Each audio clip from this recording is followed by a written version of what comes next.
আমার মুসলমান ভাইরা, ভারতের বুকে দীর্ঘ ৩৩ বছর পরে ভারতের মাটিতে বাবরি মসজিদ তৈরি হবে। মুসলমান হুমায়ুন কবির ঘোষণা দিয়েছে। এই হুমায়ুন কবির ঘোষণা দেওয়ার পর ৩০০ কোটি টাকা বরাদ্দ হয়েছে। একদিনে একজন শিল্পপতি তিনি ৮০ কোটি টাকা দিয়েছেন এই বাবরি মসজিদ তৈরি করার জন্য।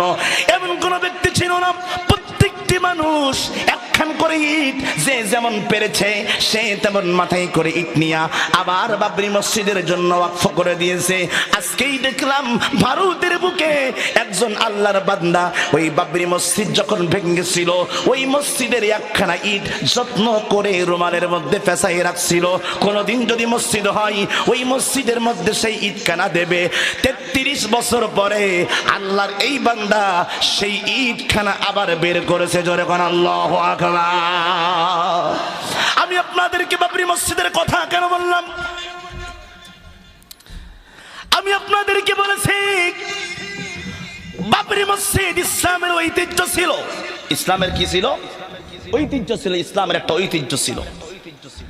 ওই কুলাঙ্গার নরেন্দ্র মোদী হারামজাদা কথা বল না কেন, ইসলামকে সমর্থন করে না, কোরআনকে সমর্থন করে না। যেই আল্লাহর নবী ১৫০০ বছর আগে হাদিসের মধ্যে বলেছেন, হাদিসের মধ্যে বলছেন ভারতের সাথে আমাদের যুদ্ধ হবে, এই যুদ্ধের নাম হবে গাজওয়াতুল হিন্দ। এই যুদ্ধে মুসলমান ৩ ভাগে ভাগ হবে। ১ নম্বর মুসলমান তারা দেশ ছেড়ে পালিয়ে যাবে জীবন বাঁচানোর জন্য। আরেক শ্রেণীর মুসলমান যুদ্ধ করতে করতে করতে করতে তারা শাহাদাতের পেয়ালা পান করবে। আর সর্বশেষ যেই ভাগটা থাকবে ওই মুসলমান এই গাজওয়াতুল হিন্দে পৃথিবীর সবথেকে বড় যুদ্ধ যেই গৃহ যুদ্ধ হবে, এই যুদ্ধের নাম হবে গাজওয়াতুল হিন্দ। এই যুদ্ধ হবে ভারতের সাথে।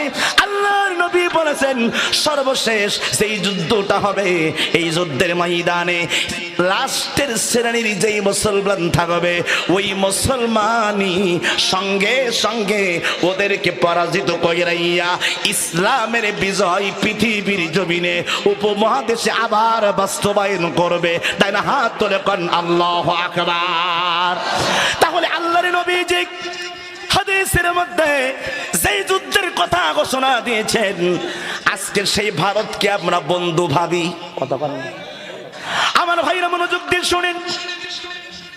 তাহলে মুসলমান কয় ভাগে ভাগ হবে? ওয়াজ ভুলে গেছেন আপনারা? জোরে কোন মুসলমান কয় ভাগে ভাগ হবে? এভাবে হাত তুলে দেখান কয় ভাগে ভাগ হবে?